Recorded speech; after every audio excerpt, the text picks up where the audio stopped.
Thank you guys very much for coming. My name is Ron, and you'll join me for the Pledge of Allegiance. I pledge allegiance to the flag of the United States of America, to the republic for which it stands, one nation, under God, indivisible, with liberty and justice for all. All right, I really appreciate all you guys coming. We're very audience and a lot of stuff going on. We're live streaming. Yeah, closer. Words to my face, and I'm extremely nervous, so please bear with me. We have a really full agenda. I would like to start by thanking the board of directors for arranging this. Would you guys like to stand up and announce yourself in your neighborhood, starting with you? I'm Sam Levis. I'm the treasurer, but board member for California Lighthouse. I'm Suki Lebo. I'm also California Lighthouse, and I'm the editor of the newsletter. I'm Ward Stewart. I'm with the Point of South Regatta. I do membership. So I have 3 announcements I want to make. One is membership costs have been $20. It seems like for 30 years. But if you renew at this meeting, it's only $15 for the year. The best deals on the fire. So that's my first thing to say. Second is, how many of you know that Vallejo has a symphony orchestra? All right, they're having a free concert a week from Sunday at Hogan Auditorium on Georgia Street.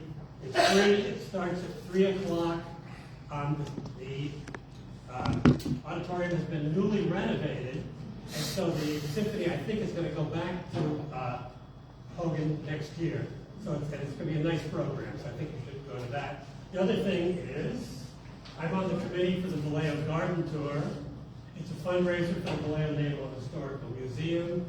The tickets are only $40. It's a fundraiser for the museum. There are 8 very lovely gardens all around Vallejo, 2 of which are in Glen Cove. You can get tickets through Eventbrite, or you can go to the museum at 734 Marin Street and get them in person, and then you don't have to pay the couple dollar fee for Eventbrite. But anyway, Thank you very much. that's all I got to say. How much are those annual membership fees now? Again? Annual membership tonight is only a mere $15, normally $20. There you go. So that pays for the room rental, the insurance, our newsletter, our IT costs, all kinds of things. So we really appreciate you guys that donate, and we appreciate those that don't. Almost as much. Who's next? Nobody has to frame their neck. I'm Dina Morrison. I'm at the Ridge. Keith James, our new rep, with me as well, and I'm not nearly as ambitious as all these other people doing all the other jobs that they do, but I appreciate all the way. Good job. I'm Joseph Headlands, and I'm no longer president of Friends of the Association, but I am president of the Humane Society of North Bay. This is our vice president, and we do have calendars that are fundraisers for the Vallejo Fire Department and the Humane Society for this year. We have handouts for our high tea at the Vallejo Museum, the Vallejo Museum, and we have lookbooks for the all available cats and dogs that are on production right now at our local Humane Society. That's all the announcements that we have, right? Shall we, he's worth $20, but I'm going to go with They're already well into 2026, so they're going for 15 folks. or even 10. I take every 10. Excellent.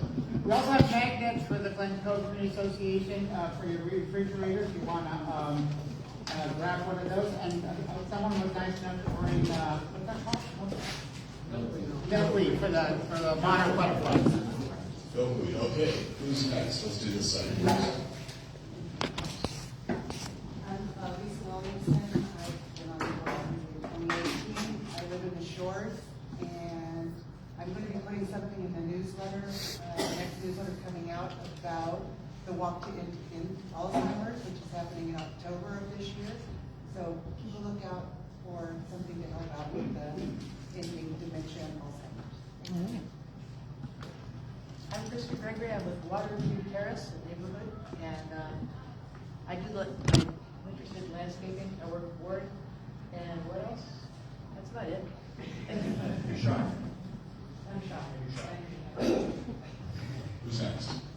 I'm Megan Bokum. I'm also in the Shores. I'm a relatively new board member and happy to be here. Yes. I'm Patrick Masello. I live in Quiet Harbor, and my claim to fame is I do the community board. And if you haven't seen it, it's the board next to Safeway in front of the pot shop.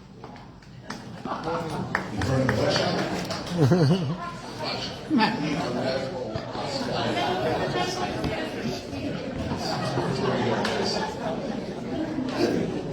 Hi, I'm Nancy Bennett. I'm a board member from Harbor Homes, which is the condos right near the Glen Cove Waterfront Park. And this is my neighbor Christina. And I'm also there. Yeah. Yeah. That's it. We're both on board. Thank you. Excellent. Neil? My name's Neil Zimmerman. I'm a board member with Harbortown, and I handle the advertising for our newsletter. And tonight we've got a couple of our newest clients and new businesses that are here in Glen Cove. I would like to ask them to stop and stand up just for a quick second, if I can point them out. This is Mitch Cutler, who's the COO of the new Six Marine Lighthouse. Group. So we just bought the Glen Cove Marina and the Lighthouse. We also own Fort Fairfield, and obviously a couple other businesses we're working on. And we just bought it. We're out to the community. We're going to start really sponsoring a lot of the stuff in the community area for the HOA, for the area. We're going to work a lot more with doing ventures. And this is Shannon. She's my outreach and community manager. She's handling all the events for the Lighthouse. So she's handling all the weddings and community services and birthdays and anniversaries. So she's our young lady on the touch. We also now have our harbor master out there as well, which we did not have. So it would be them. Welcome. So, Well, good. I also have Matt Kissick. Matt is the marketing manager for the new Ivy Park retirement community. Very beautiful place. Matt, thank you for being here tonight. Yeah. He's got some of the materials here. We have Mandy Henshaw. Renshaw. Renshaw. Very good. She's with Soul Trans. She's going to be sharing some details tonight. And one of our board members is one of our advertisers, and that's Dina. Dina has an excellent real estate business that she conducts all over the place, but she's done a lot here. So thanks to all of you for being here tonight. Excellent. You guys in the back there? Hi, I'm Frank Overton. I represent California View and have nothing else to share. Oh yeah, that's my wife.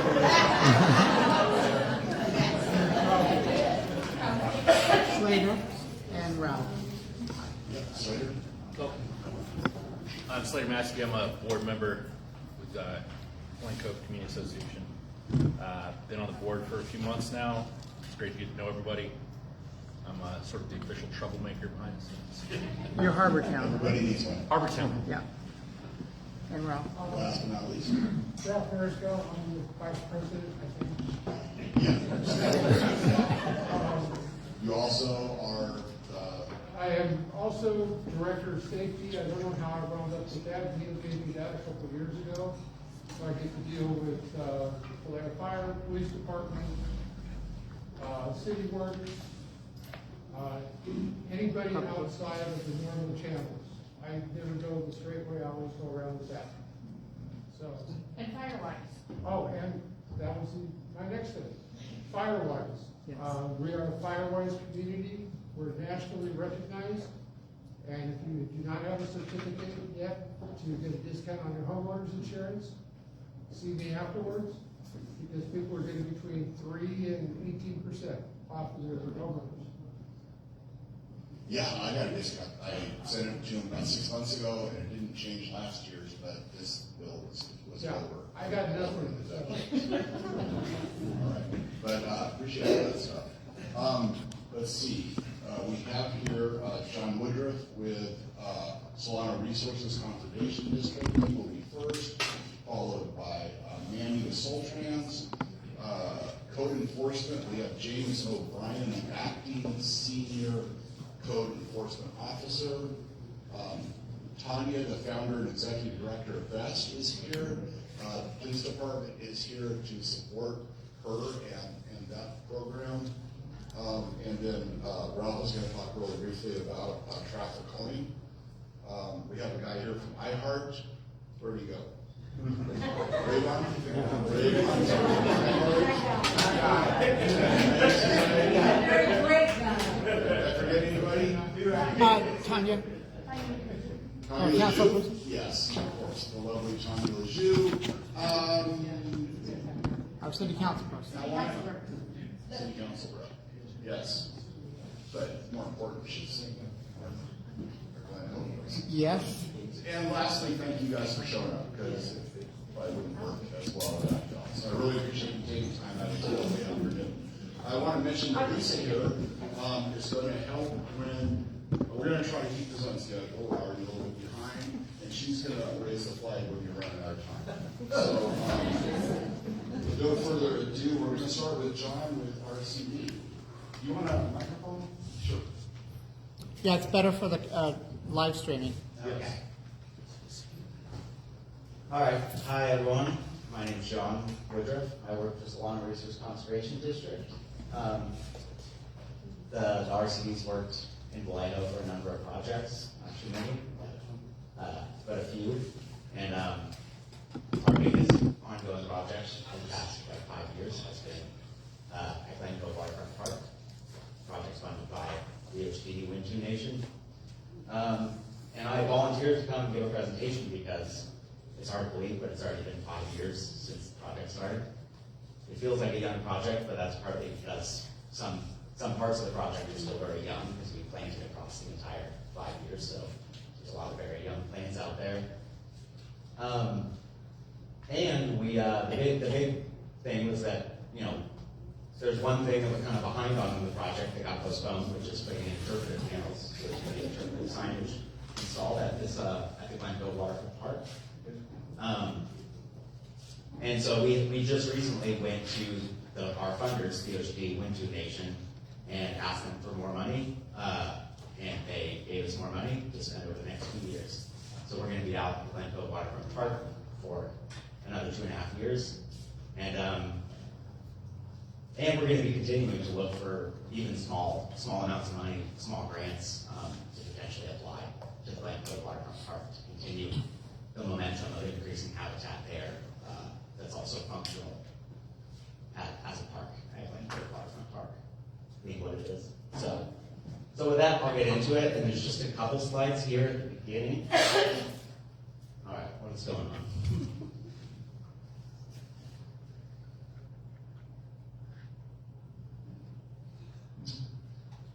That's what it is.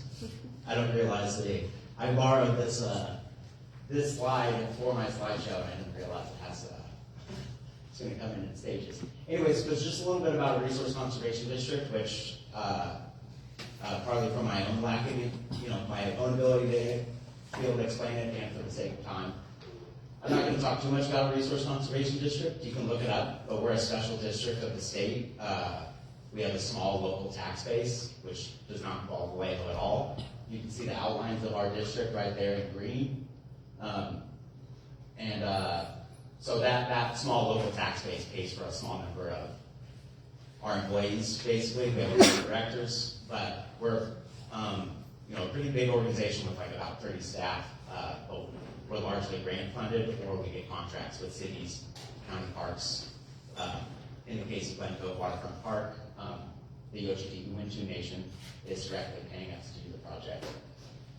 And if you want to know more about resource conservation districts, you can look them up. But there's a Dixon Resource Conservation District right next to us there. There's actually a Sassoon one. I always forget that. The Sassoon Resource Conservation District is actually the closest to Vallejo. We work closely with the Napa RCD and the Contra Costa RCD as well. This is just our mission statement: restore, protect, educate, enhance. I'm not going to read all of those. Ooh, that middle picture is of Glencoe Waterfront Park, of our Watershed Explorers program of third graders out there planting bud plants, little yarrow and sedges that they're planting.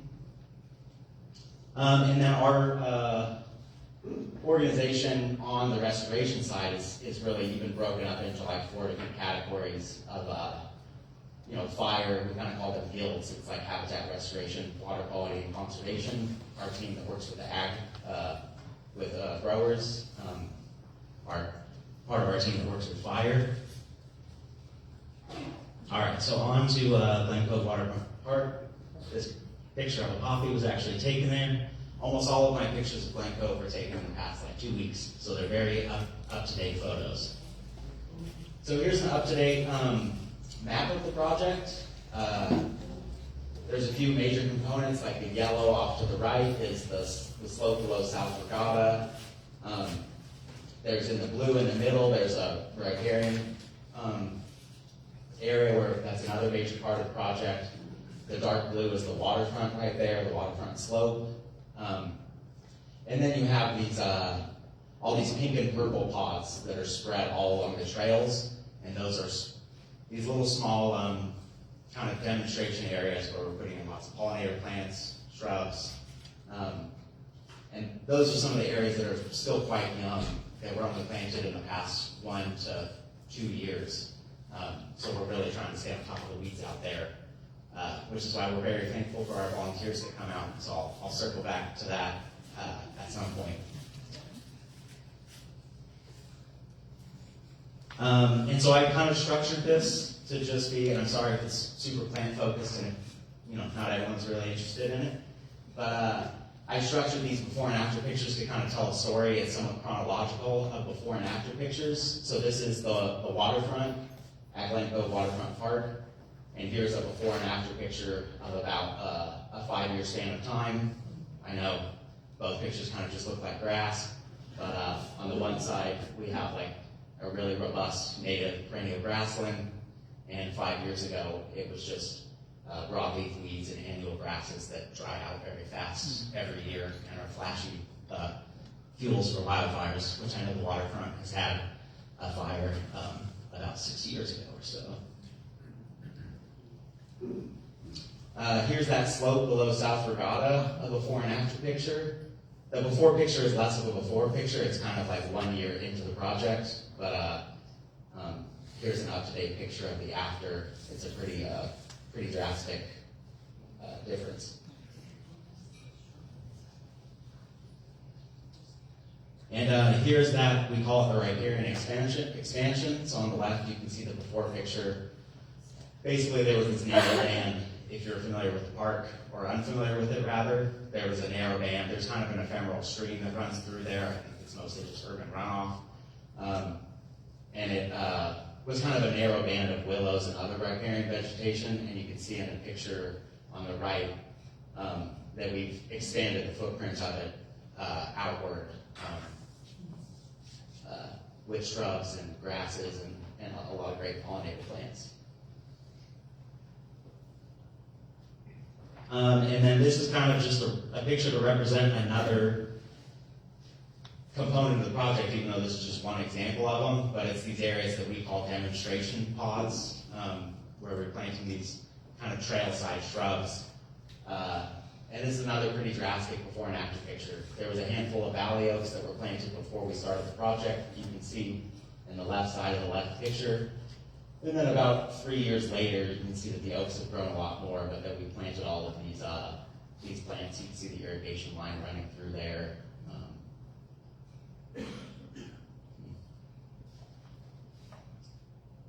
Okay, so getting on to yet another component of the project, which is kind of in all of these phases, and it's been somewhat chronological. But up until now, all the components I've talked about have involved planting woody plants, shrubs, things that are durable, they can last a long time. Once you plant them, if you get them established, they're there to stay. But another thing we try to do is really try to influence the herbaceous vegetation of these open mode areas. So this is exactly 3 years ago. So this is what it looked like 3 years ago, right after we seeded wildflowers out there. And so we had about 2 years of it looking like this, which was really my dream, is that every year it would look like this. But it really petered out this year for the first time. The annual grasses kind of beat the wildflowers. And that's kind of the difference between planting shrubs and planting wildflowers, is that those systems of flowers and grasses, basically annual plants, they really fluctuate from year to year. Nature changes, you kind of can't control it. And we're also operating in a system where we're having to also balance fire safety and everything and have it be mowed. So in a way, I'm kind of glad that it doesn't look flowery like this, because now we can just come out and mow it down and I don't have to have any stress. Because when it looked like this, I'd be out there running around trying to like stop them from mowing out there. So I was like, let the flowers go to seed and stuff. So that being said, even though these faded away, because like I said, this is exactly 3 years ago. If you go to Glencoe Waterfront Park right now, it's just mowed. It just got mowed about 2 weeks ago. So exactly 2 years ago, this is what it looked like. So a pretty big difference.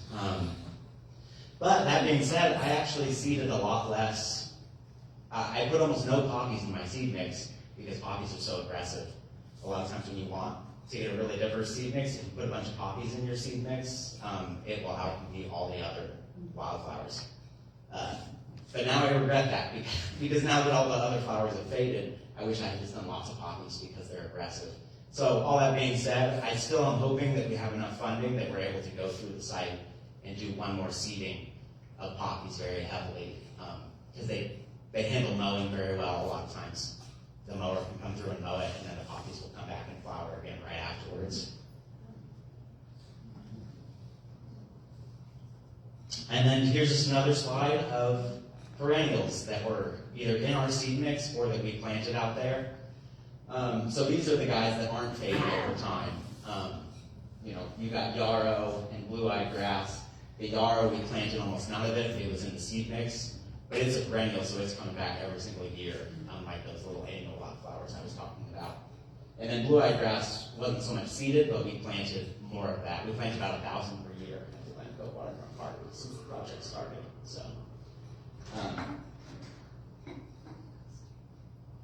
So a lot of this that I've been going through is, I could talk about plants for a long time, but I'm somewhat just trying to give a project update and also potentially generate excitement because, like I said, we have volunteers out there.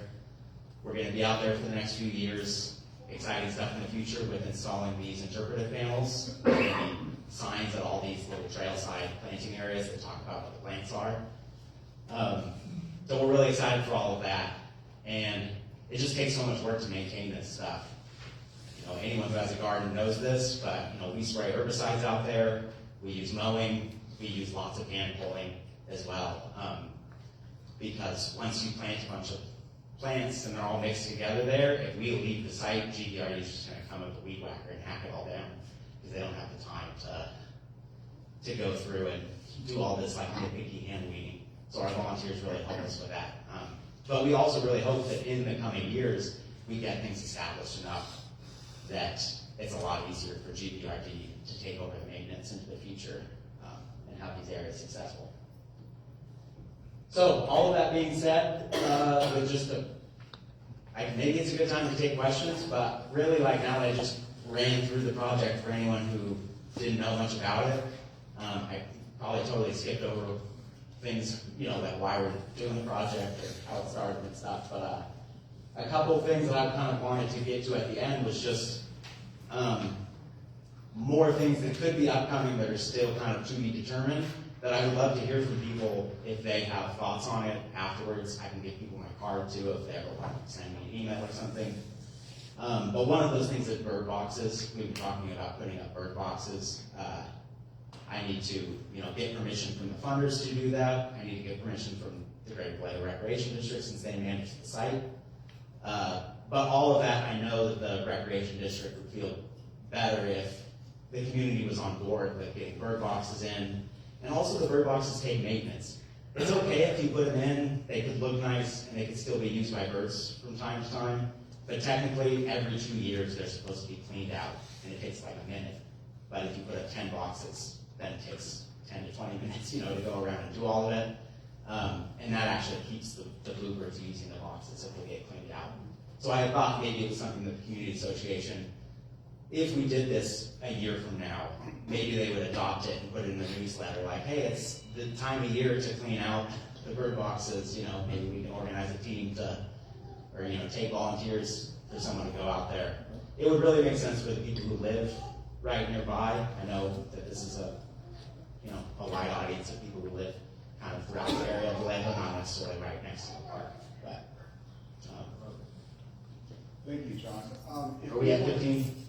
We're getting close, but I wanted to take some questions. Can you tell us, if we wanted to do volunteer work, you mentioned volunteer opportunities, who would we get a hold of in order to? You would email me. So we basically try to stick with the third Wednesday of every month, but it's not like just an open event because we do cancel sometimes and move it around. So it's best for us if everyone's just on an email thread and I send an email out to folks. And we don't just pull weeds. The later we're getting in the project, the more weeds there is to pull and the less planting there is to do. But we do planting every year. There's always a little bit of plants to add. Is there any other questions? No, I just wanted to bring that up, the voluntary mention that. Thank you. Even if it's not you, maybe you keep it in your mind. If you meet a student or something who needs service hours or something, maybe mention it. But contact the Resource Conservation District. We moved into the neighborhood in December of 21, and since that time, the number of insects, the number of monarchs, the number of butterflies, the amount of birds, the amount of wildlife, when you feed the earth responds in kind. And so we're starting to see not only more flowers, but more animals and more activity, and it's just wonderful to see the earth respond. There is something that we can do to preserve what we have, and it is a jewel. The Glen Cove Waterfront Park is an absolute jewel. Agreed. So if you haven't checked it out yet, please do, because it really lifts your spirit. Amen. And it should be fun to continue to watch grow in. I just put this slide towards the end. It's just plants that have yet to ever flower out there, but we planted them, they're very young, and it's just the things that I'm looking forward to, like one day getting to see some of these flowers growing out there. So it's going to be really cool to watch them change. Does the tribe own that whole area down out there, or? The city owns it, and GBRD manages it, but the tribe paid for it after they worked with GBRD to get the cultural easement. Oh, okay. And I don't know the exact footprint of the cultural easement, but it's a subset within the Glen Cove Park because of cultural resources out there. So a cultural easement means that they have a say over how the land is used. Some of you guys remember the history. They were going to put a parking lot and a bathroom and some other stuff, and the tribe objected, and there was a really long period of negotiation and discussion, and we ended up with what we have. At one point, it was also going to be a traditional park, like the GBRD does, grass, bushes, slides, that kind of thing. And we ended up with kind of a natural park. So I think it's great, and I really appreciate the GBRD, the volunteers, the tribe, and the Resource Conservation District. Thank you so much, John. Sorry for going over too. I will just say that also we have our plant sale is on April 25th. I also don't want to step on the other garden tour thing, but on April 26th, the Sunday after, April 25th is a Saturday, we have our plant sale in Winters. You can find it on our website. We're going to have tons of different plants there. And then on the Sunday, April 26th, there's a California Day Plant Society Public Garden Tour.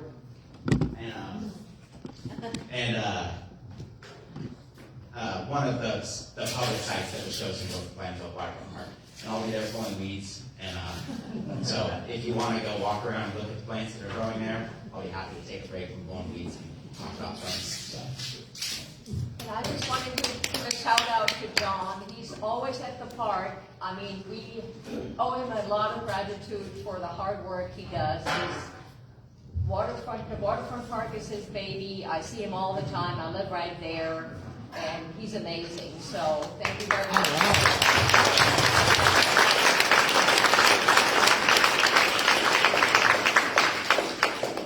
Excellent, thank you so much. Next is Mandy Renshaw. She is the Planning and Marketing Manager for Soul Trans.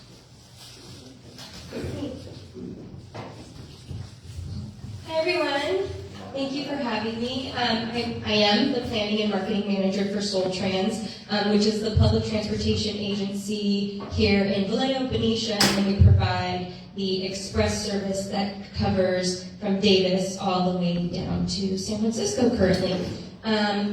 So I was here, oh, I thought you were going to sit down and be my pointer. I was here actually 1 year ago talking about a public comment period. Was anyone here at the meeting then? Yes. Okay, so the beginning of my speech is going to be a little bit redundant, but for all of you, you get to hear my spiel. So transit pre-pandemic was very commuter driven. We had large peak service every 15 minutes in the mornings, and then a lull in the midday, and then large peak service in the afternoons, and our local system ran weekdays and then tapered off on Saturdays and very little service on Sundays. And then a global pandemic hit, and people changed how they used public transportation. And the plan when we were in the midst of that was, okay, we'll hunker down, we'll reduce service, but then we'll restore. We'll go back to the way we were. We're going to go back to the way we were. And after that, things changed. And people changed, and people's travel patterns changed, and how people used transit changed. The word work remotely became a part of our vernacular, and people were traveling a lot in the morning and a lot in the afternoon. And our ridership declined because of that. So our staff at agency was working with our board, and it kind of we came to the conclusion that we need to rethink how we provide public transportation locally in our community and how we work with our region and connecting to our major regional hubs like BART and San Francisco. So in 2023, our board told me and staff to go out and find a consultant to look in and really dig deep in how people are traveling, how people are using the system, why are people not using the system, what would get them to use the system. And so we did a whole year study and how people are moving throughout the region, throughout the county, and then we developed some concepts. And those concepts were based on a little bit of public outreach, a little bit of our stakeholder meetings where we were hearing really loudly, like, hey, there's no service on Sundays. Can we get some Sunday service? But it really was data-driven and really looking at how people are traveling in their vehicles, with their cell phones. But that's only half the story. Our motto at Soul Trans is community grows where transportation goes. I don't have a job if nobody's riding the transit system. So we really had to take it out to the community and hear how can we encourage people to use the transit system? What changes could we do to the transit system to encourage you to ride? How can we improve it for our current riders, our transit-dependent people?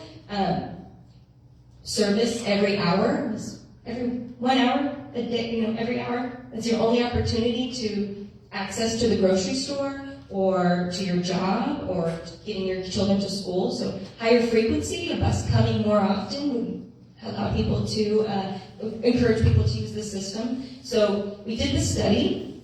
I came to you last year with what the study told me, half the story. Here's what the data says. Now I need to hear from the community. So we did a really robust community outreach and took that feedback that we received back, redesigned the system based on that feedback, and now this is the product of data and how people are traveling, but really, really importantly, what we heard from the community and how we would get people to ride the bus and how we can use our resources. One really important thing about this study is I have no money. I have one budget. I could not expand service. I couldn't go up. And what would I dream the perfect transit system? Of course, just like the city, I would love the bus to show up every 8 minutes. You don't need a schedule. You don't have to worry. You just hop on the bus. But I had to do this study within the confines of my current budget. A good thing about that is I didn't have to explore reducing service. So unlike some of the other transit systems, regionally, locally, our budget is in a very good place, and so that I could take the resources that I have, bus drivers, buses, funding, hours, and build a system that I think would encourage more ridership and help out our community quite a bit. So what's changing? The biggest thing we heard, and I think I've mentioned it a couple times when I've given my spiel, is weekend service. The community said we don't operate like back in the past where Sunday's a day of rest. I need access to transit on Sundays and Saturdays almost as much as I need service on the weekdays. We heard back that the peak service, a lot of service in the morning, and a lot of service in the evenings, while that's great, how do I travel during midday? What if I need to get in the middle of the day to get around town? What if I need to get across county in the middle of the day? So midday service, consistent service, increasing the frequency, that bus that comes once an hour, it would help me a lot if that bus came twice an hour through your system. And then expanded weekday service, expanded weekend service, more hours. So this is the culmination of that. To do that, I did have to discontinue some service and reinvest it in the system. If I need 3 buses to increase frequency, I have to take a bus from somewhere else. So we did have to discontinue some service based on our data, based on our community outreach, and really based on ridership. If people weren't using parts of the system, it was better for me to invest it in parts of the system that could benefit from increased frequency. So for the saving time, I'm not going to go through every single change, but how is Glen Cove affected, I think is really important for you to know. Your current transit service is the Route 8. It comes here hourly. It connects along Venetia Road, comes down Glen Cove, and then connects on Springs Road. When I came last year, the concept was to discontinue the Route 8 service. And that was approved by the board. So the Route 8 will no longer come down Glen Cove. It will be merged with the new Route 3 that will serve South Vallejo and then connect to Springs Road. So how does that affect Glen Cove? You won't have an hourly service along Glen Cove Parkway any longer. But what we did hear back from the community was students. How are the students going to get to school? That's really important. And what about our individuals that can't use the fixed route system, that they use the paratransit service? That's your door-to-door, curb-to-curb service that you make a reservation, it picks you up and takes you to your destination. That is aligned with and complements the greater fixed route service. So the changes, again, Route 8 will be discontinued, but we will have a school tripper that comes down through and is in coordination with the Vallejo Unified School District. And we'll have that still come down Glen Cove Parkway, come back up, and it will connect to Hogan Middle School. It will connect to Wardlaw and Jesse Bethel. So those students that live here and are part of that district lining will still have access to school. And then anyone that lives in the Glen Cove area now that qualifies for paratransit service, that curb-to-curb service, will be grandfathered into the curb-to-curb paratransit service. And then anyone that uses the express system, that service will be increasing, that frequency will be increasing. I talked about that big frequency in the morning, in the afternoon. We're spreading out that, so the red line that connects Vallejo to El Cerrito del Norte BART, that will be running every 30 minutes. That's currently an hourly service, but you'll have 30-minute service to El Cerrito del Norte BART, but also northern part of the county to Fairfield and Sassoon. The blue line, which doesn't touch Vallejo, but does connect the county from Dixon all the way to Concord and stops off in Benicia. That will be hourly service throughout the whole day. Right now it is peak service. It only operates in the morning and only operates in the afternoons and then takes a break midday. A lot of feedback we heard was that we need that midday connection, especially throughout the county. And then the yellow line connects Vallejo through Benicia to Concord BART, and that will be hourly service. And those are just a quick summary of the changes. But I'm happy to answer any specific transit questions, and then I brought my beautiful map if you want to get a closer look at what the new system will look like. When is the 8th line being abolished?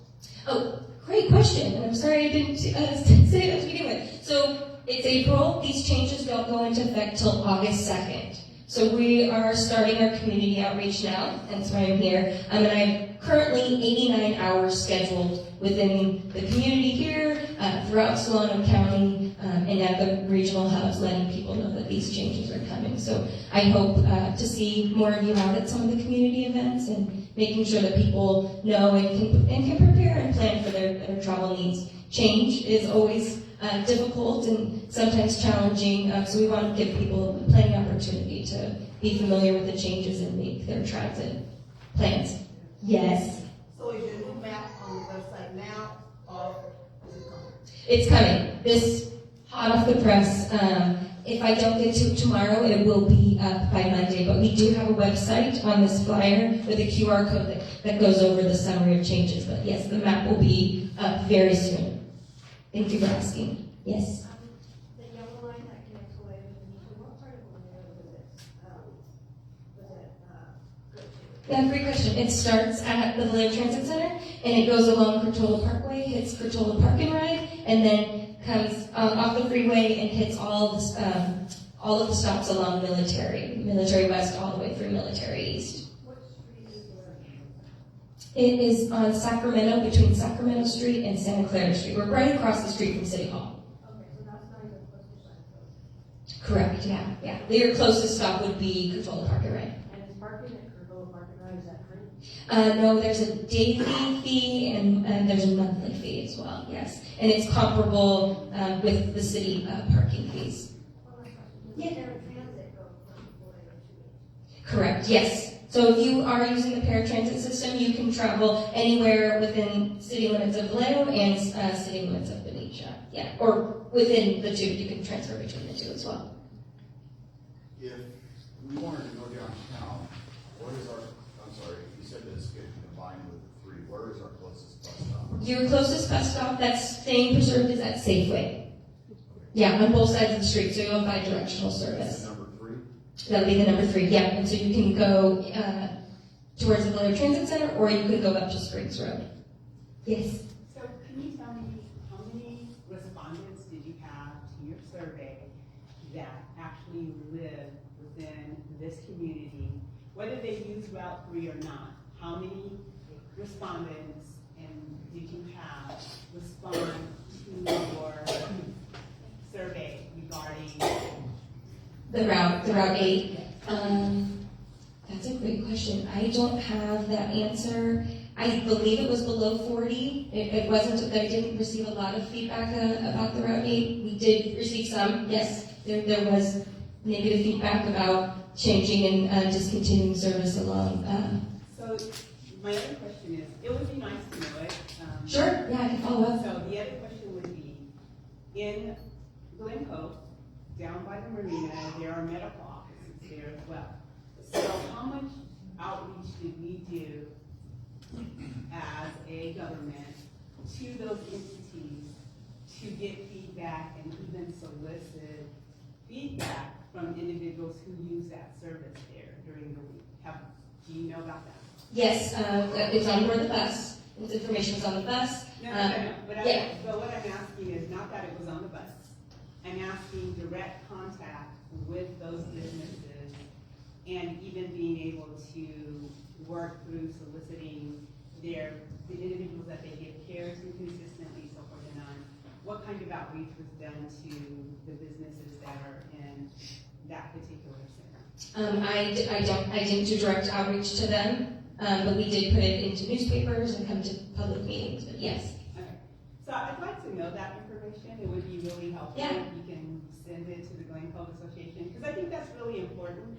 I understand the decisions that are made, why they're made, but I think what's more important when we talk about community engagement is how we do community engagement, and also looking at how many households actually live within this particular area, how many businesses, and how did we do direct targeting outside of placing a newspaper ad, outside a Facebook ad, outside putting it on the bus. Because that's really important when we're talking about direct services and making decisions about those direct services. And I'm quite well aware that our mayor is on that, on the STA board. I sat on part of it when he was out. But it's still very important how we communicate I have that PowerPoint and the information. I can pull it up and follow up generally. Yeah. Thank you for your work. Yeah, thank you. Any more questions? Thank you very much. That was a difficult.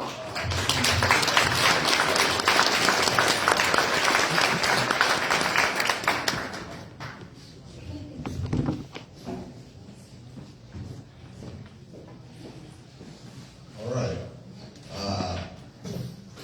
That was kind of difficult to hear. I don't ride the bus though, but we are an isolated community, and it isn't like you can walk in a lot for different bus. So I think it's unfortunate, but I do understand also that budget cuts are a fact of life, and nobody wants to be in one house. So I'm sure it's a complicated issue. Safeway's not that far. It depends on where on the park where you live. Well, the thing I have a concern about that is we already have so many people coming to the Safeway parking lot all the time now. I'm afraid people are parking there and going, commuting together, and this is maybe gonna add to that, to where that parking lot's gonna get fuller and fuller all the time, you know, and there's no, you know, it's not like it used to be. So that's a bad thing. Moving on. So next is code enforcement. James O'Brien is here. Again, he is the acting senior code enforcement agent. And he's going to talk a little bit, and then we're going to take questions and answers. Ralph, is that what we're doing? Okay. I'm right behind you. Yes, sir. Good afternoon, everyone. I'm glad to be here. Thank you for inviting me. Two great presentations were before me, so I hope I can hold my own.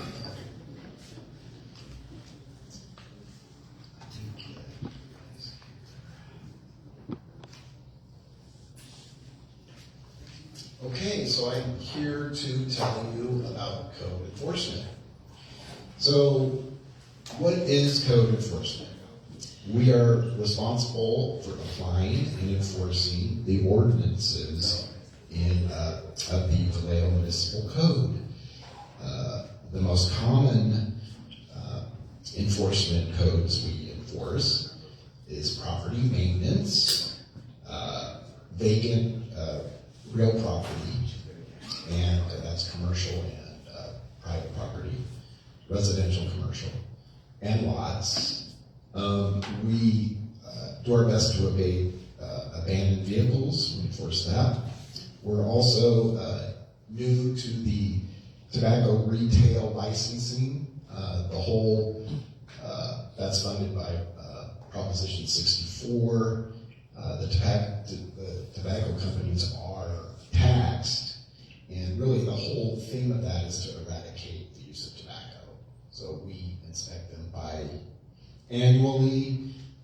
There's no flavored tobacco, there's no edibles, so we're on top of that, so that's a good thing. Let's see. So code enforcement facts. Each year, code enforcement, we respond to nearly 10,000 complaints. And some are unfounded, some will have a complaint of cans in the front yard have not been pulled back, and we investigate them and, it's unfounded. So, but we are a busy group of individuals. There's a manager, I'm a senior code officer acting, and then there's four. So there's 6 active code officers for the entire city. I am your Glen Cove area. We are your Area 3. We go by the Vallejo Police beats. I also am responsible for Area 2, and that's East Vallejo, all the way to near St. Catherine's Church at the end of Tennessee Street. Let's see. Yeah, in the most cases, we are more reactive, but we are also proactive enforcement. So we are reactive to your complaints, and your complaints see click fix. You can call the office, you can send us emails. So we're mostly reactive. We do proactive on our investigations, if we see something very obvious, we will take note and we will send a warning letter. So we're doing our best to stay on top of that. Let's see, the other types of, the most complaints are junk and debris on private property. Someone with a messy yard, that's probably our number one. Also, the overgrown vegetation, and especially this time of year.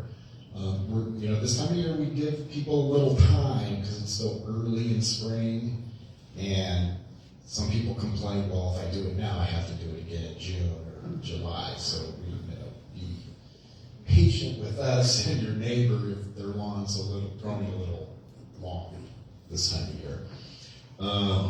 The other thing, if the exterior of the house, roofs, rain gutters, fences are a big thing, we will send you a warning letter to, fix your fence. Because we do want property values to stay high. We do want, it's the homeowner's responsibility to maintain their property. So, let's see, dangerous nuisances like people put out a car on jacks. Someone is working on their vehicle. Now, you can work on your vehicle in your driveway or your garage. You can do that. The issue is when citizens leave the vehicle up on jacks, and that is a safety hazard. The other thing is putting out washer and dryers for pickup. We would ask tape the lids because it's attractive for children to go play with a refrigerator or a washer and dryer. So if it's out for a few days then, and a complaint comes in, or if we see it, we will issue a warning notice. Let's see. Another big thing is vehicles parked on the front lawn. I know there's a lack of parking throughout the Bay Area, but that's not a look we want for Vallejo. So we will issue warning notices for that. And if certain properties continue to do it, then it will progress and they will get a penalty. And I'll talk about like our penalty process. Let's see. Yeah, I did mention all that. Okay, we also enforce graffiti. So if you see graffiti, we do. There's a free program for private property. The city will abate. Abate means cure the problem, get rid of it. They will paint over the graffiti for free. There is a form you would have to fill out if it's on your fence. It's mostly private property fence. We're trying to help the storefronts because they have to pay out of pocket because there's a lot of graffiti and strip malls. So we're trying to extend it so they can have the graffiti removed for free. I also brought an orange violation card. This will talk about the private property, PMO, property maintenance ordinance, and they're on the table over there. If you want one, they're online. You can see online, and also I can bring one to your address if you leave me your address. I have a notepad. And so, the other programs we offer, there are some, you may have to qualify for this, but there's a organization, it's a church-based organization called Healthy Vallejo, and really good organization. They're helping their employees, they're helping them get back on their feet for various reasons. They're funded by Proposition 64, and they will come and do gardening and landscaping for free. So if you know someone in need, I brought flyers.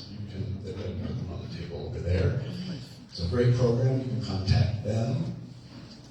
Another program we offer is the free dumpster program. Now, you can have one delivered. They can bring it in the morning, remove it the same day. They can come get it the next day. However, there has to be occupied residents who will sponsor the dumpster, they have to kind of say, like, there'll be, I forget the requirements, but 4 to 6 other residents will help fill the dumpster. But the catch is you have to monitor it, because we don't want other people putting the things that aren't allowed in the dumpster. And I brought a list of that too, of those other requirements there. So code enforcement, my fellow employees, we're very proud of Vallejo. We want Vallejo, I mean, we love, well, I can speak for myself. I love Vallejo. I'm born and raised here. And I know my coworkers are very proud of Vallejo. And we want to make a difference. We want to make Vallejo shine. So with that, thank you for having me. And how many questions am I going to get? You're going to get a lot of questions. James, starting with the first question. How many violations are written in Glen Cove in a one-month period? Glen Cove keeps me busy. There's, in a year, there's 100 or more. Okay. One of the biggest issues we have in Glen Cove right now is people cementing over their front yards. Yeah. Okay. Oh, cementing over? Cementing over their front yards. Where the municipal code says they have to be 50% of lawn. I can point out 25 homes that have it, and none of them have ever been questioned of why they did it. Okay, there's code enforcement can only do so much. I'm not trying to, avoid your. I'm going to answer your question, but code enforcement, it's like we do it all, and like for example, that the concrete is a zoning issue. So you would want to talk to zoning, like, did they have a permit for this? Because with concrete, it has to be just less than 50% of, and we don't enforce, most of the code ordinance. We do some, but it's, and if they've already put the concrete there, it's very difficult to have them remove it. It's almost the city has to have some kind of litigation for them to remove it. But if it's a code, then why is that so hard to enforce? That's just so straightforward. It's not. I can't really answer that question. Is it a buildings It's not something we. What about boats and driveways? About what? Boats? That, it depends if they're front, if the hookup is not blocking the sidewalk, and it's parked, it's fine. They can park the boat in the driveway, just like trailers. They can park a trailer. Okay, we've got trailers sitting all over the streets in Glen Cove. I know some that are, weeds are 6 inches high underneath the trailers. Okay. Public street is not code enforcement, that would be Vallejo Police. Well, I could talk to them pretty soon.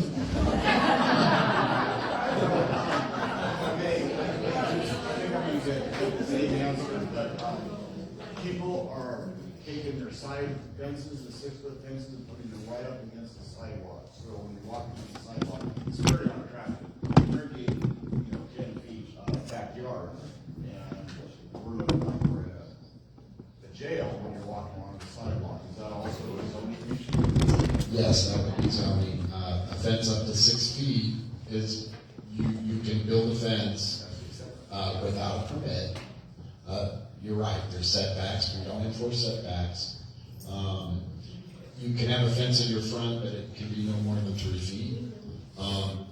If it's coming down, you have to take, you have to have either building inspected or sometimes for zoning, for planning zoning. We will go and take photos if we receive a complaint. But I'd have to see it to see if it's. Well, either it's right against the sidewalk or it's got a setback. So you don't enforce setbacks? Who That's does? correct. Does anybody? Yes, that would be, building department, and you can also, contact, the planning department. Probably the top, planning first. James. Ma'am? How does C-Click Fix work? I've heard that it works really well, and then I've heard that it doesn't work at all. Yeah, you I've have to- heard if two people report the same problem, it gets to the bottom of the queue.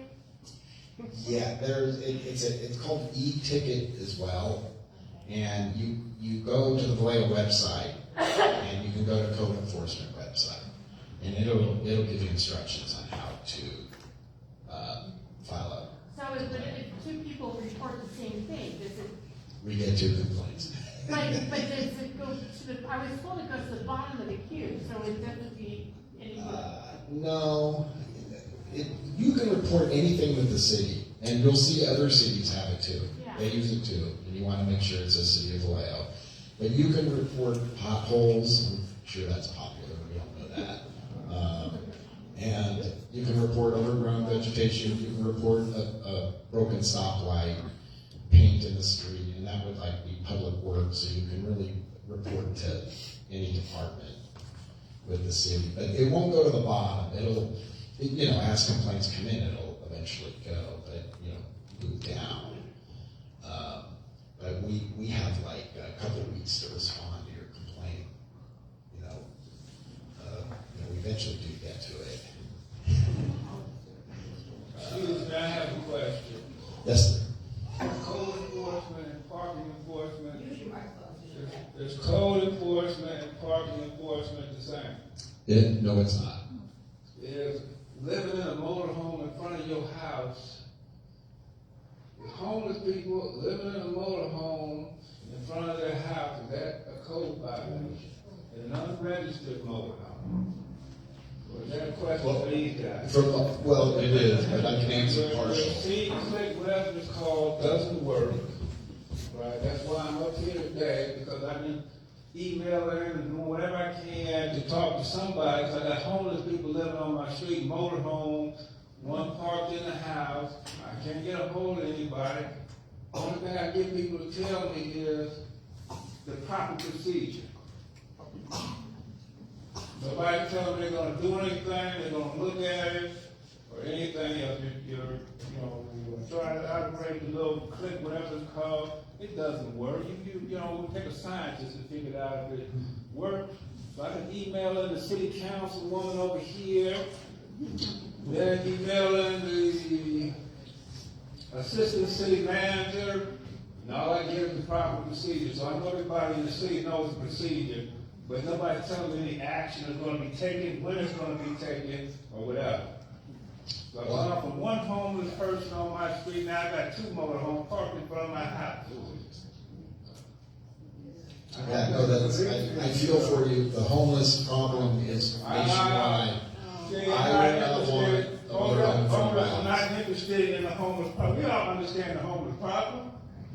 But if the homeless people were parked in front of your house, you wouldn't be saying that. So you shouldn't be telling me that.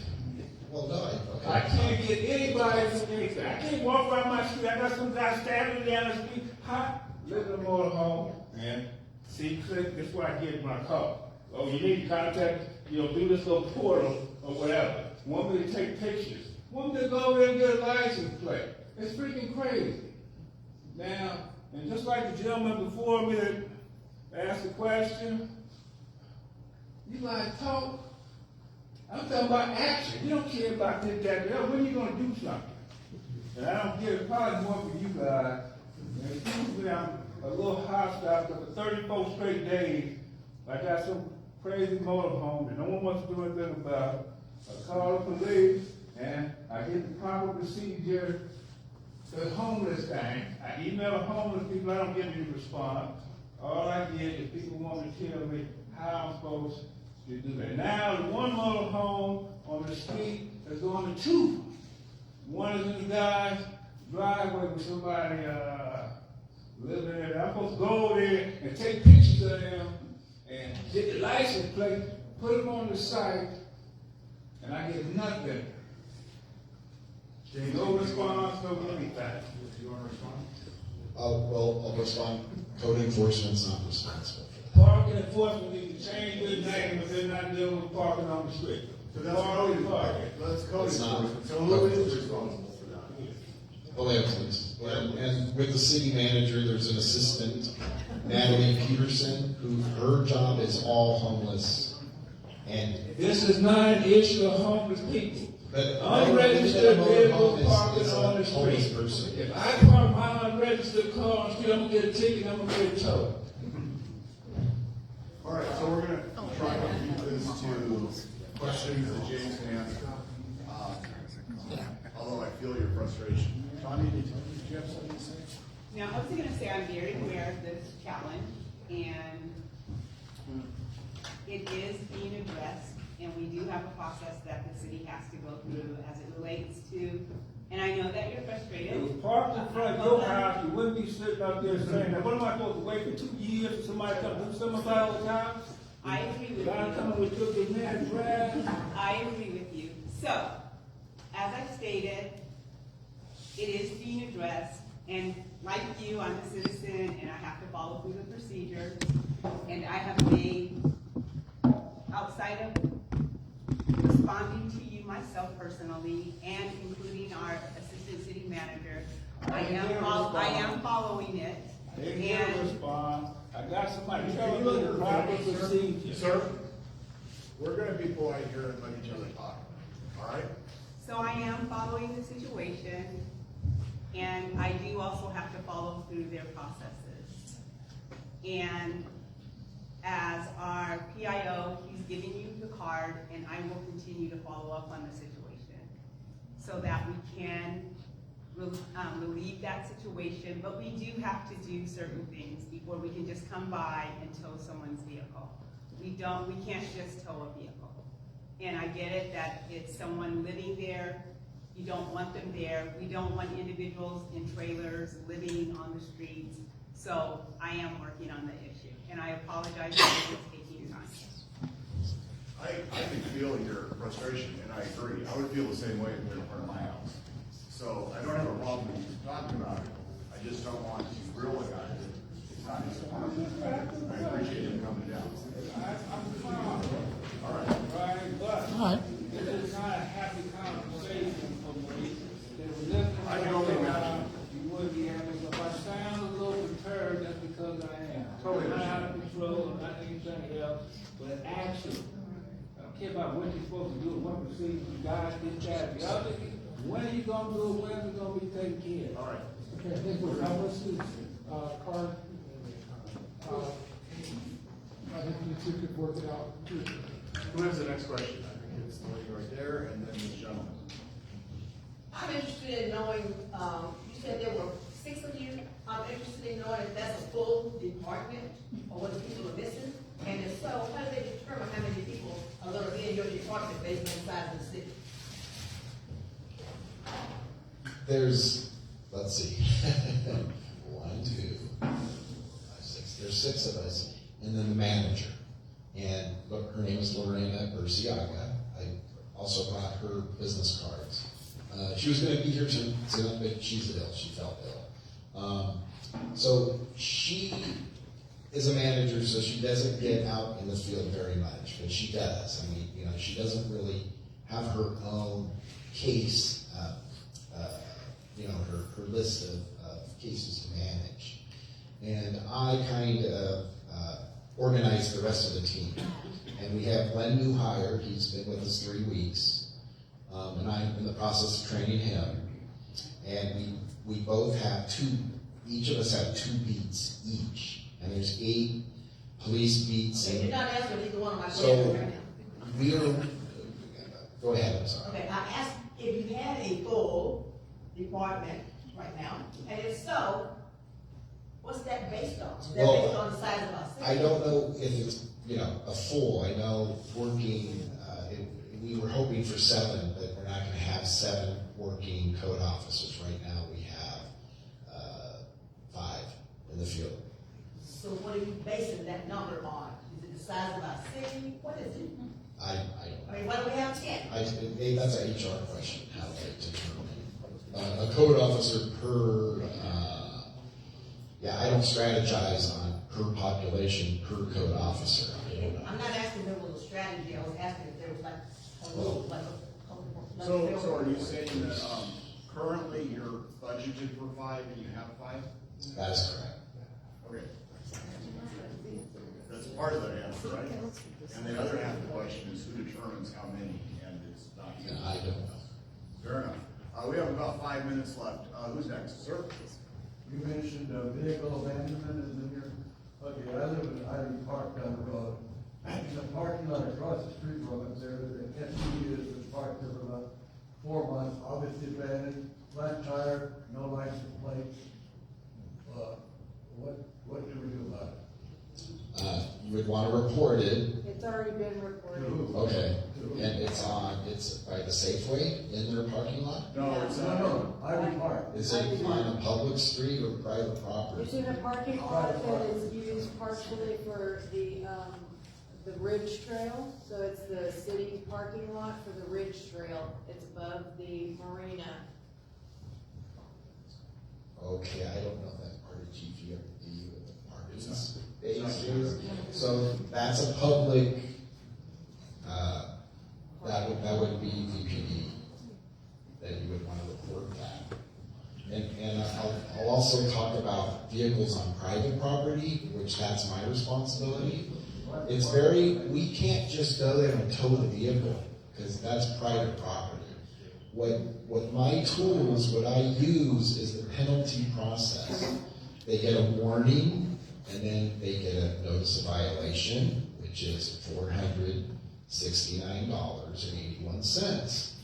They have another 30 days, there's due process. Due process is they have to be notified, and then they have to have time to abate the violation. So, they get a warning, 30 days or a few days more.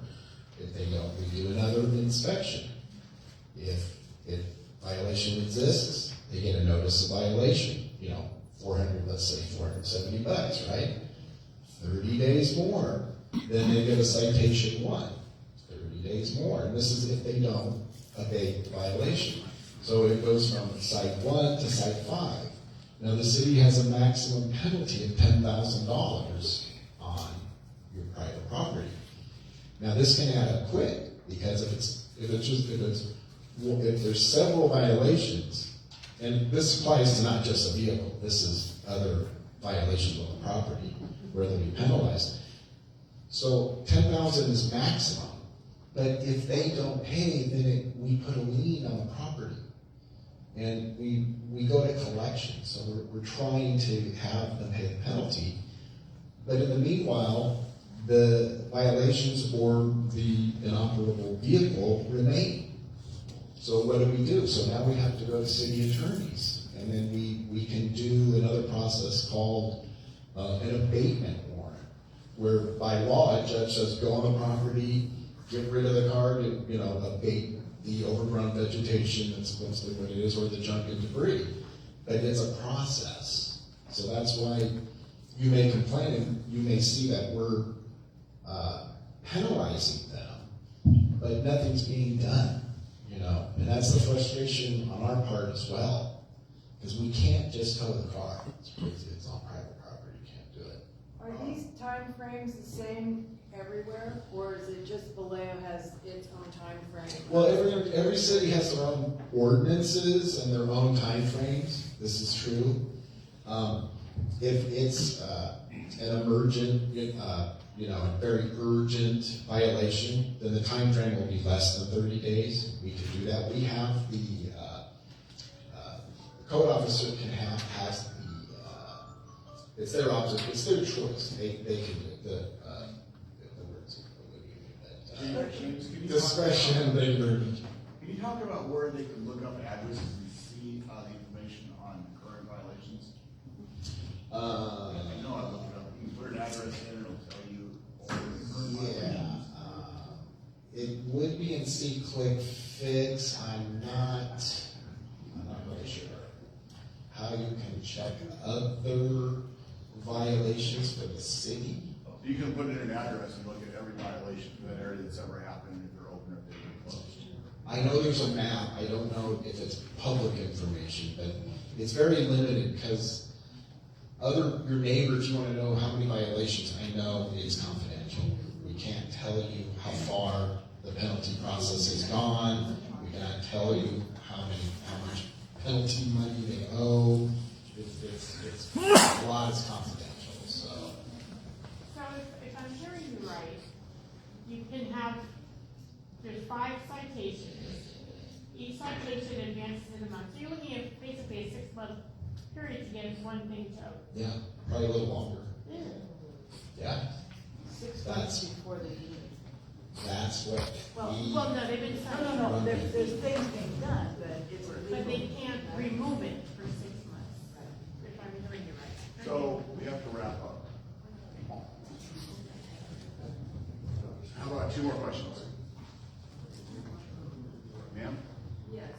I have a question regarding the Comcast and Infinity. Is this a code enforcement question? Yeah, I guess, I don't know. It's just on my property continuously, changes things.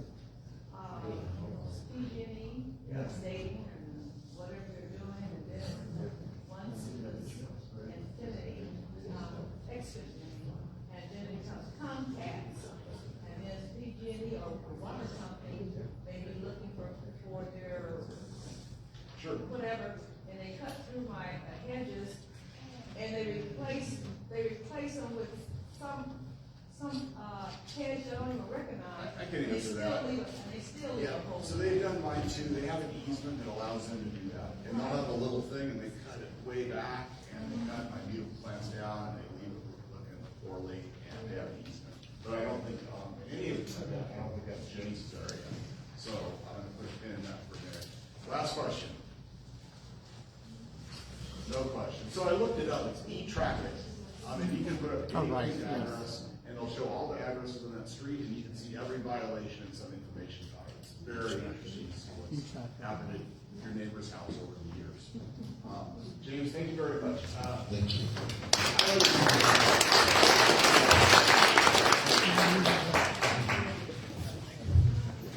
Right on. Let's see who's next. Tanya from Vex. Tanya is the founder and executive director of Vex. Backing her up is the police department that I guess she works with, and perhaps iHeart too. I think they're all working together. So, no further. Hello, everyone. Our best team is also here.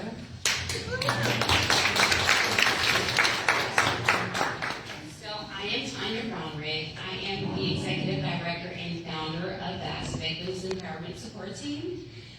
I was invited here tonight by Councilwoman Dr. Leditu, so thank you.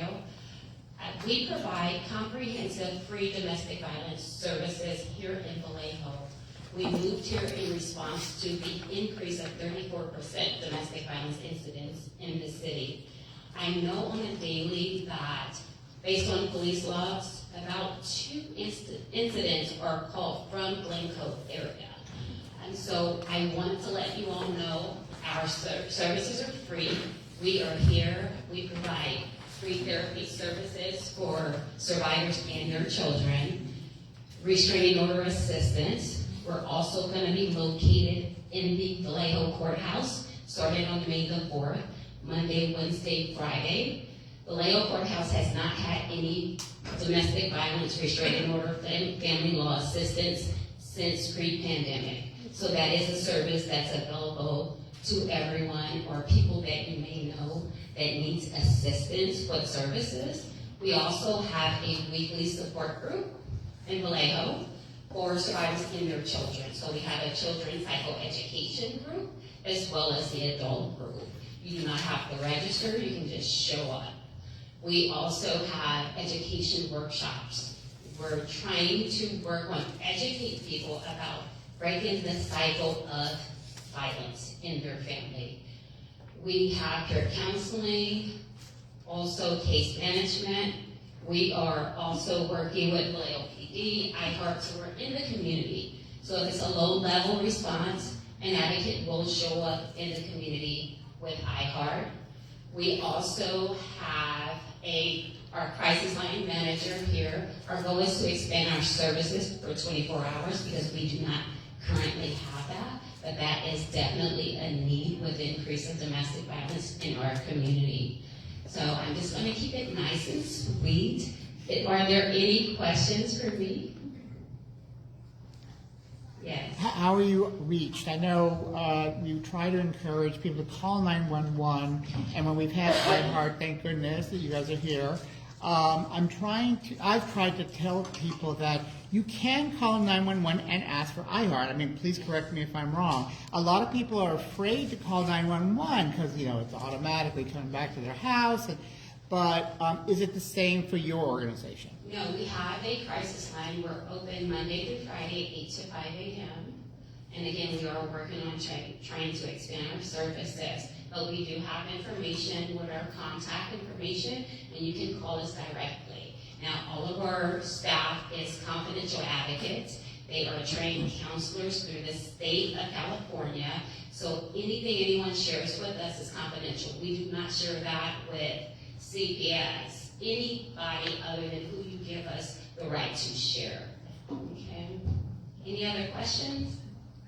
And I do want to, just for clarification, you are 100% correct. Okay. If you dial 911, you can ask for iHeart directly. Now, our dispatchers, our communication operators are designed to triage all calls for service. So they will ask specific questions just to determine if police need to respond first or if it's safe for iHeart to respond with the officers or without the officers. Our iHeart team, they are not police officers, they are not armed, and they are only trauma-informed care. So if there's key words that we're looking for, that any hint of violence is still at the scene, of course we want to make sure that scene is clear for iHeart to respond safely.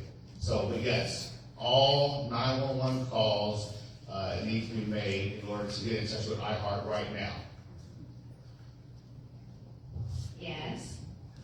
Question for? Because I'm in a humane society, we've had a gentleman show up twice that believes that we have his dog there, we don't have his dog. He obviously is mentally ill. I called 911 twice, and they would not put me in touch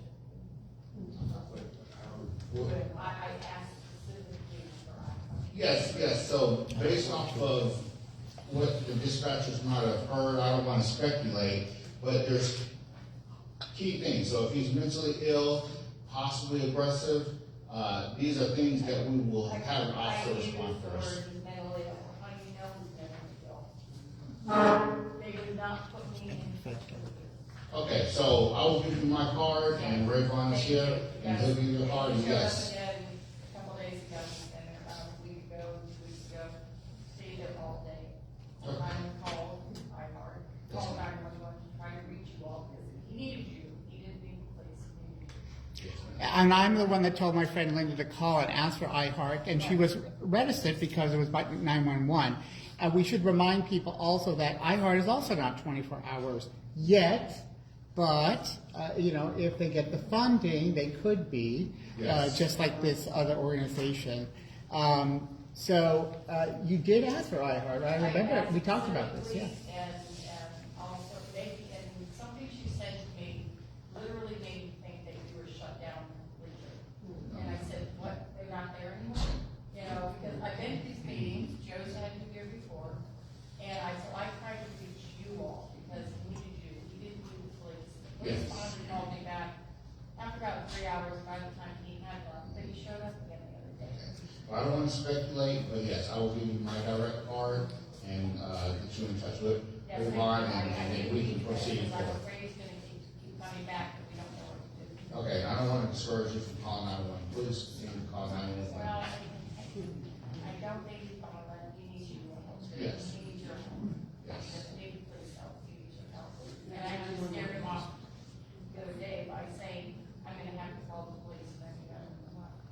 Yes, ma'am. Thank you. Can I add something? Isn't there a new number that they came up with about 2 years ago? When there is a mental illness involved, you don't call 911, you call, and that's the number, I don't know, is it 988 or 811? There's a new number. Which one is it? 988. Yeah, okay. So wouldn't you call that number? Well, Yeah. here in Vallejo, I've always heard that we can call 911 because they are triaging. Yes, there are other jurisdictions where there are other mental health lines, there are suicide hotlines, but consistently from the iHeart folks that I've heard speak at several events, it is okay. We should not be afraid to call 911 because they will be triaged, and it's easier to remember. And I'm glad that our city has this option, as many cities have gone to, where they can send unarmed people to deal with nonviolent situations. Are there any other questions for domestic violence? Oh, I was curious. You said it increased by 30, what percent? 4% in Vallejo. Over what period of time? Yes, over a year. A year? Wow. Okay. Yes. Praise God. Yeah, and I'm on the police chief's advisory board. So I see the daily logs, and I'm reviewing a bunch every day. And the number of calls that we have for Glencoe, just for domestic violence, is about 2.5 calls per day. Where we get maybe 3.5 to 4 calls a day for police service. Half of that is for domestic violence. So that's why it was a good thing to bring them here. We want people to understand that this is a big problem for Glencoe and all of Vallejo. And everybody should be aware of it. And if you see it, you hear it, speak up, talk to that person. There are services that can help them. And you can stay in the relationship and still seek our services. We will prepare a safety plan for you on how to stay safe in a domestic violence relationship. So a victim can be at any stage of the abuse. You don't have to leave in order to seek our services. You can show up at our office. We have walk-in services. You can call us. We can meet you where you're at in the process. Yes. Does your organization need or accept donations? Yes, we do. Okay, and how would we do that? You can either email us, and we have our information here at info@vestsolano.org, or you can stop by the office. Okay. And I'll give you my contact information. Okay. Thank you. Does Yes. anybody know why the increase has been so much in a year? I mean, has there been any trend or something that's? Since this is such a hot topic, we are putting our data analysts to the task to determine, and I don't want to speculate right now without the facts in front of me, but it is something that we are aware of. We have teamed up with multiple community group organizations. We are working with our council members. We have a public safety committee, and this is like one of our #1 topics that we are deep diving into. We are providing resources. The one thing I can say is, if you see something, please say something. A lot of our survivors and victims who are going through that sometimes don't have the strength or the courage to call 911 themselves. So I ask, beg you, if you see something, please say something so we can save those people. Is it up outside of Vallejo, or is this specific? This is a nationwide problem, and there's so many issues, finance, heat, denial. I don't want to speculate and go into every reason why loved ones attack each other, but violence is never the answer. And domestic violence can always lead to homicide, which is the worst. And we'd rather see it handled at the lowest level and provide help for the survivors, provide help to the abusers, because sometimes this is a learned trait, and hurt people. We also have a power and control wheel on our table. A lot of people probably have never seen this will. Anyone ever see this will? It talks about different levels of abuse. A lot of people think of domestic violence as physical, and a lot of it is emotional and psychological. Those are the aspects that really stay with us for the rest of our lives versus bruises go away. So stop by our table and grab some information and take it with you. Okay? All right. Thank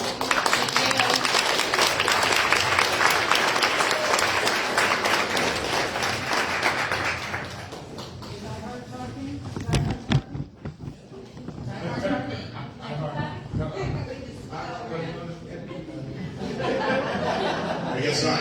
So, great questions, great presentation. Thank you very much. So next up is Dr. Tanya Lejeune. She is the District 3, including Glen Cove, Council member. City Council member. Thank you very much for being out here at the end of the day. So she's going to come here and maybe have something to say, or maybe just take some questions. She showed up, which I really appreciate. Yay. So, Juan and I have a different relationship. We work together, so we're on first name basis, and it's okay without the title.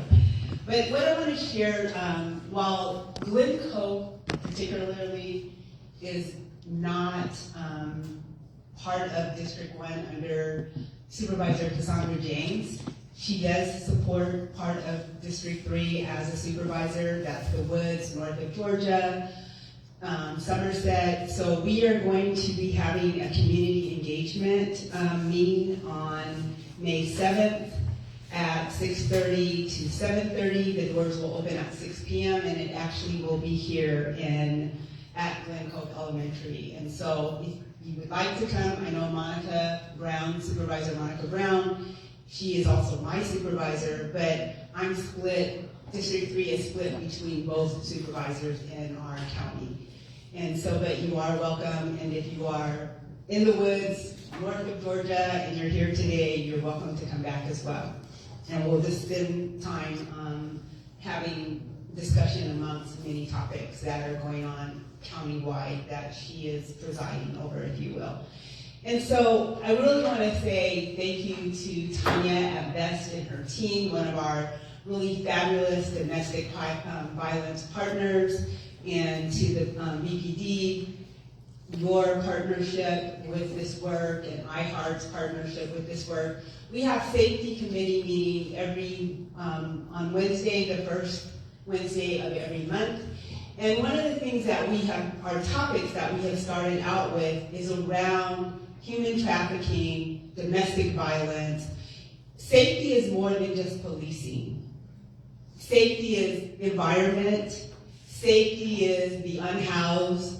Safety are things that impact our well-being and our health in our community. And so as the safety committee, we are trying to address those prevalent challenges that we are facing as a community. And we have been spending quite a bit of time around human trafficking. We know on Sonoma Boulevard, we are addressing human trafficking. And there are also other types of human trafficking. And if you notice at times, we have individuals who are vendors that we see here in Glen Cove. We don't necessarily know where those individuals come from. We don't necessarily know if those individuals are truly safe who are selling food and vegetables and fruits. And I know you have seen where we have had women, I apologize, where we have had women with their small children out. And I've stopped and I've talked to them as well. We don't know where these individuals are being dropped off from. That is called human trafficking. And we need to be aware of those kinds of things that are going on in our communities, because it's not safe for them as well as not safe for all of us. So we are having lots of conversations. We have collaborative groups that are happening around those topics at the county level as well as in our city, and we have many partners in this work that we have been working on. Some of the other things that we're working on, and particularly in the safety committee, are the lighting on our streets throughout the entire city of Vallejo. I have asked BPD to begin to look at that along with our Department of Public Works.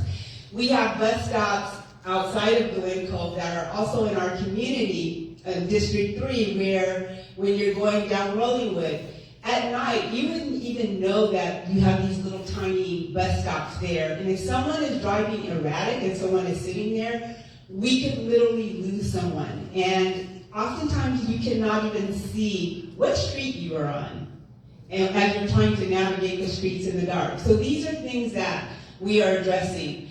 The towing that we are addressing. So again, there are many challenges and different topics that we're addressing at safety, the safety committee, and you're more than welcome to come or shoot me an email of things that you might be further interested in that we are working on in that committee. In addition to that, we are dealing with our budget. Today, it's been said, we have about a $20 million budget.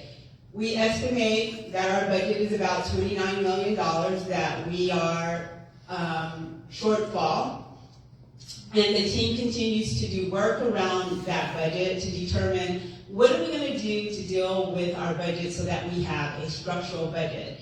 Last year, the city council, we approved the budget with a lot of one-time solutions. We knew that we were doing that with the commitment that the city manager would begin in that year to determine how we could close that gap. Did we ever think that we would not have a deficit? Absolutely not, but we were not expecting to have such a large deficit because we had hoped that work would be done.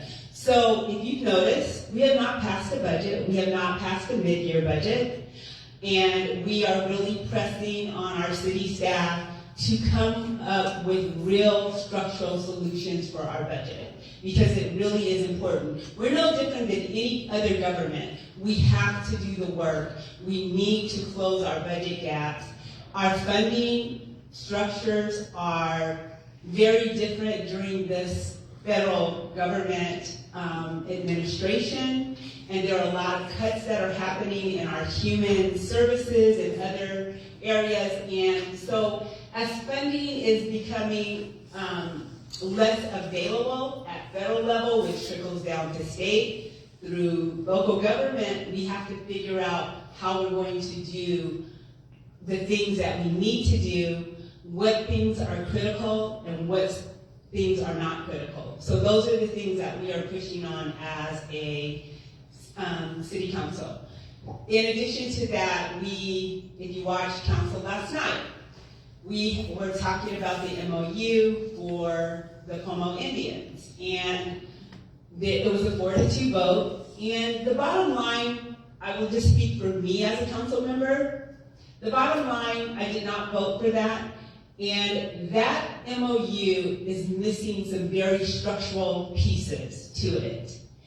And it is very important how you begin, it dictates how you will end. This is a business decision.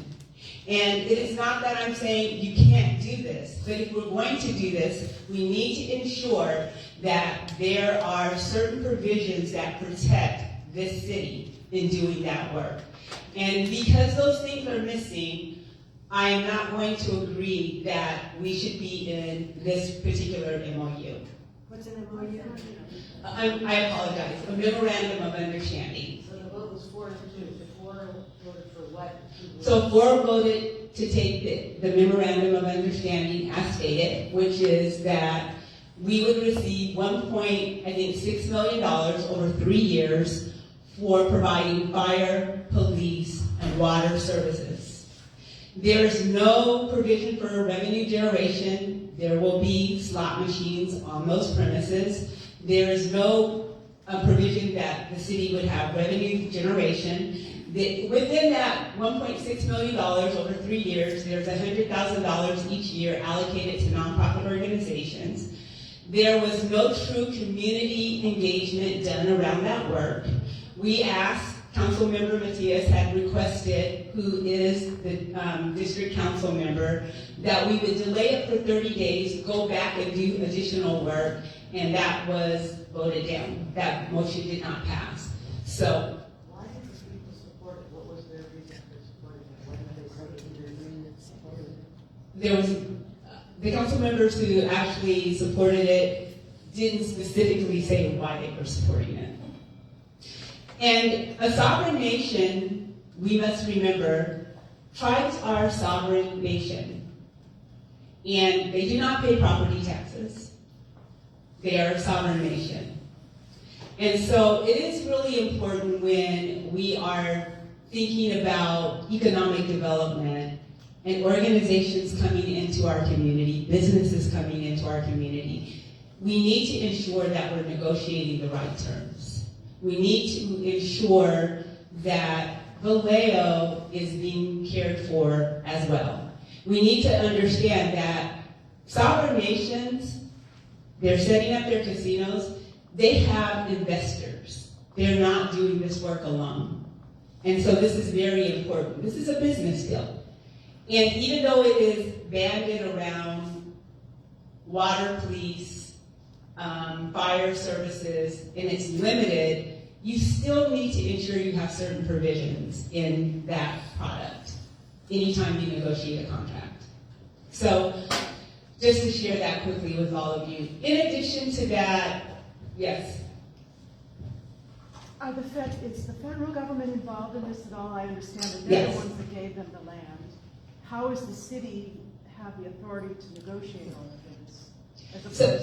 So the currently, if you look at the ruling, the judge who is presiding over this has not yet given a final go-ahead for gaming, and that ruling is yet to come. I think in the next couple months, that ruling is yet to come.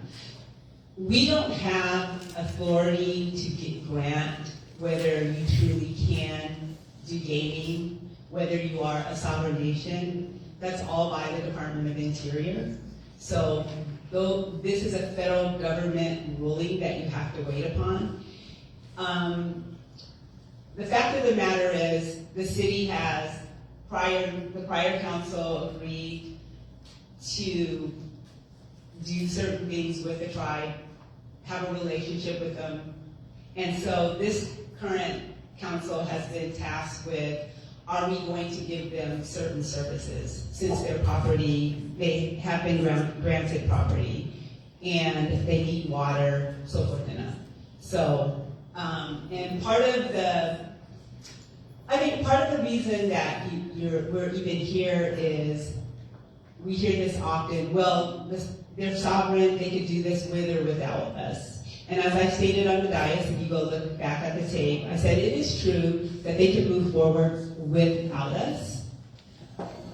And while that might be true, that still isn't a reason. It also sounds like a threat. And I said that on record.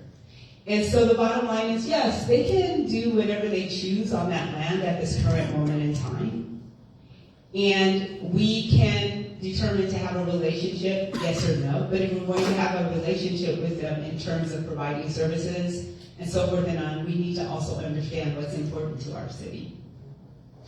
Are they paying for the services or they just get it for free? They're going to pay essentially $500,000 to $600,000 a year for those services. For one police, some fire, and water. Okay, so they're paying for it. Yes. So what happens when you have money spent and then their water that they're using gets transferred to us? Because our water is sky high already. That's just ridiculous. We'll see as we move along in this process, to be very frank. I have a similar question. So, yeah, we're getting 1.6 over 3 years, which is about 600 per year. How much of that goes towards hard costs, the staffing and actual water use, and how much of it is? I don't know the full breakdown.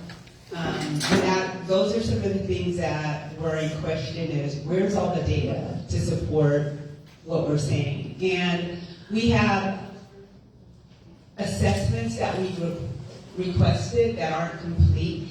And even our consultants who have done these assessments around traffic and all of these different uses have said that, you know, these assessments aren't complete and you really can't depend on the limited information until the full work is done. So, here we are. And you mentioned they don't pay property taxes, and they also don't pay income tax or any kind of profit sharing or anything. No, they're sovereign, it's a sovereign nation. So I think the only advantage we would get is if we had anybody work there from our local community. Yes, and generally in sovereign nations, their first commitment is to the members of their tribe, then other Native American Indians, and then you can consider outside of that realm. And there is no way that you can enforce that,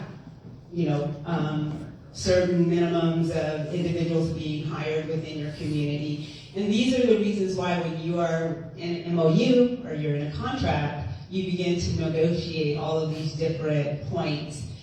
And it's very important, even though you're talking about banded services, that when you're doing a contract or your MOU, if you will, is making sure that you have appropriate language that allows you, if you add any additional services or gaming equipment, or you build in the next 3 years, how do you reopen that MOU to continue the work, right? Versus saying, this is a standalone MOU. And I think you and I and anyone who does business and who has worked in government, we know that there's no such thing as a standing MOU in phase one. We do DDAs, our contracts for the entire outlook of a potential project, right? Are there any other questions just in general about what's going on with city council or just in the city at large? A week or two ago in the newspaper, the article that the council is not going to undertake an MOU.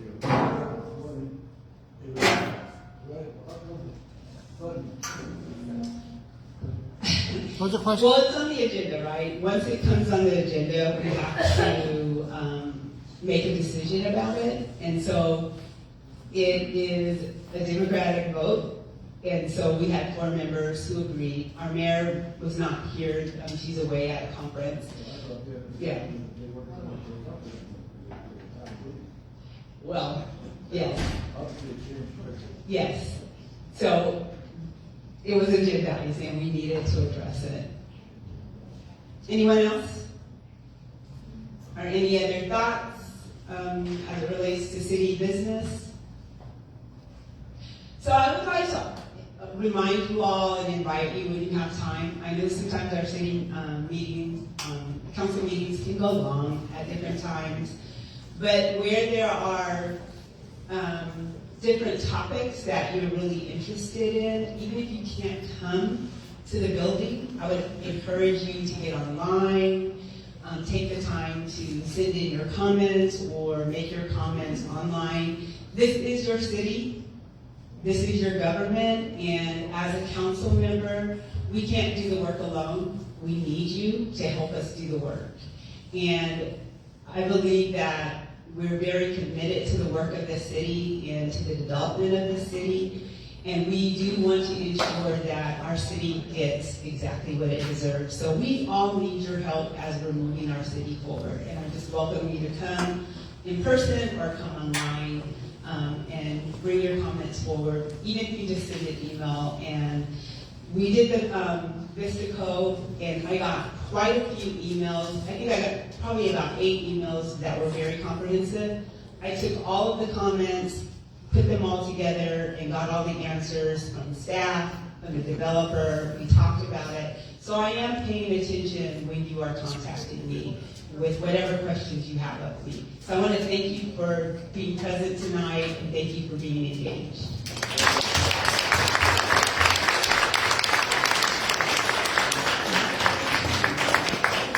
Thank you very much. Ralph's got a couple of comments here, and we're going to close out. Thank you very much, councilors.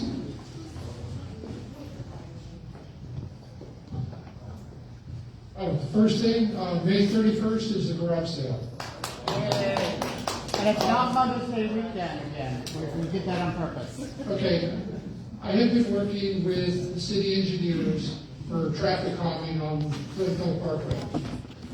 We had already agreed that we were going to put speed islands, which is a big bump in the road, along Glenfield Parkway, South Regatta, and maybe North Regatta. I got an email this week that the interim fire chief says he doesn't want to do that. It's going to slow down his equipment and more slow down ambulances. Because we're an aging community. So we're back to square one. So what I'm looking for is a couple of residents that want to get on a committee with me to look at the new designs and the new plans the traffic engineer has. So anybody that wants to volunteer, take a look at it. I want your input. I just don't want this to be input just from the board. I want the residents to give us input also.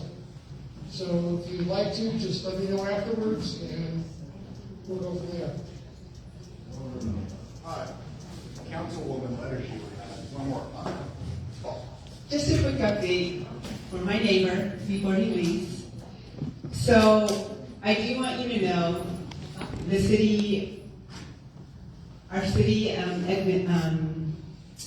ACM, we had someone drive by your home 2 days ago, and it should have been tagged, and I will come by to make sure that it's been tagged, and it's slated early next week for enforcement.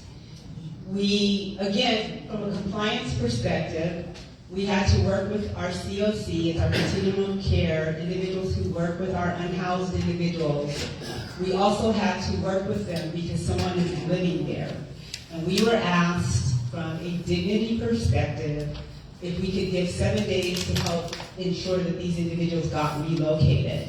And so I do want you to know by Tuesday, someone should be coming by to do a removal, but I will come by to make sure that it has actually been tagged, but I did get a response, so thank you.